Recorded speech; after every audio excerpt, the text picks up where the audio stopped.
Au sein des littératures de l'imaginaire, l'Uchronie et la dystopie occupent une place à part. Elles racontent des mondes alternatifs, inspirés de notre présent, mais avec des variations souvent cauchemardesques.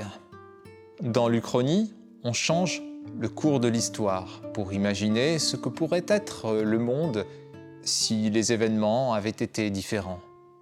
Dans la dystopie, c'est un avenir sombre qui est imaginé, chaque livre présentant une dictature en marche.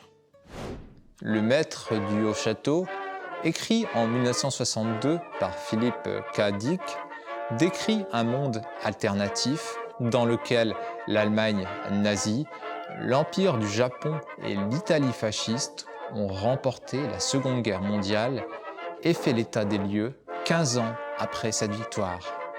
Le récit a pour cadre principal le territoire des États-Unis, qui est désormais occupé à l'est par les Allemands et à l'ouest par les Japonais.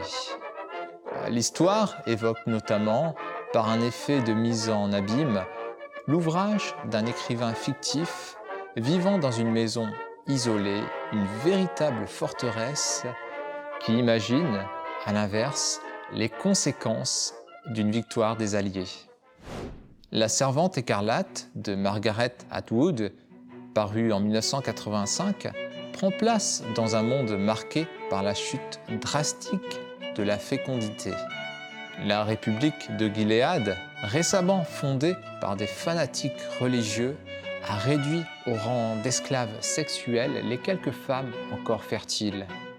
Vêtue de rouge, Defred, Servante écarlate parmi d'autres, à qui l'on a ôté jusqu'à son nom, met donc son corps au service de son commandant et de son épouse. Le soir, en regagnant sa chambre, à l'austérité monacale, elle songe au temps où les femmes avaient le droit de lire, de travailler.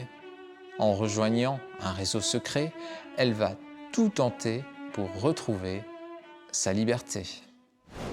Watchmen est une série de comics books américano-britanniques publiée entre 1986 et 1987 et créée par le scénariste Alan Moore, le dessinateur Dave Gibson et le coloriste John Higgins.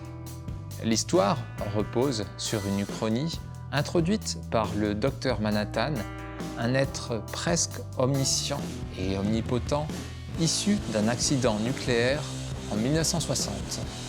Alors que les autres super-héros sont des hommes ordinaires, souvent dépassés par leur propre statut et dont la légitimité est fortement remise en cause, le Docteur Manhattan représente l'arme absolue et permet aux États-Unis de remporter la guerre du Vietnam et à Richard Nixon d'être réélu sans discontinuité depuis 1968 jusqu'au début du récit en 1985. Alors que la guerre froide atteint son paroxysme et que l'ombre d'une guerre nucléaire menace, le comédien, un ancien super-héros, est mystérieusement assassiné. Dernier justicier encore actif, Rorschach décide de mener l'enquête dans cet univers oppressant et dystopique. Métro 2033, écrit par Dimitri Gloukovski en 2002, nous plonge dans un monde où une guerre a décimé la planète. La surface, inhabitable, est désormais livrée à des monstruosités mutantes. Moscou est une ville abandonnée.